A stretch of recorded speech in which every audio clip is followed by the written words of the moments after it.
ইসলামী বেরা 12ই রবিউল আওয়াল এলেন নবী এই ধরায়। 12ই রবিউল আওয়াল আল্লাহ সুবহানাহু ওয়া তাআলার রহমত নিয়ে নবীজি এই পৃথিবীতে আগমন করেছেন।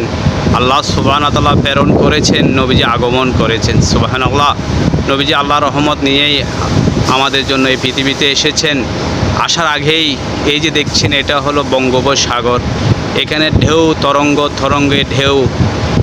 নবীজি করিম সাল্লাল্লাহু আলাইহি সাল্লাম পৃথিবীর আসার আগেই সাগরকে জানিয়ে দিয়েছেন আল্লাহ সুবহানাহু ওয়া তাআলা যে তোমাদের বুকে আমার হাবিব আগমন করছে। এর খুশিতে তরঙ্গে ধাক্কা লেগেই আনন্দ প্রকাশ করেছে, বলেছে মারহাবা মারহাবা আহলান সাহলান। সমুদ্র পর্যন্ত খুশি, গাছপালা বৃক্ষলতা পর্যন্ত খুশি আর নবীজির আগমনে। তাই আমরাও খুশি, আমরাও সাদকা করব, আমরা অসহায় মানুষের পাশে থাকব, আমরা নামাজরত থাকব, আমরা পবিত্র থাকব। আল্লাহ সুবহানাহু ওয়া তাআলা পবিত্রতাকে পছন্দ করেন।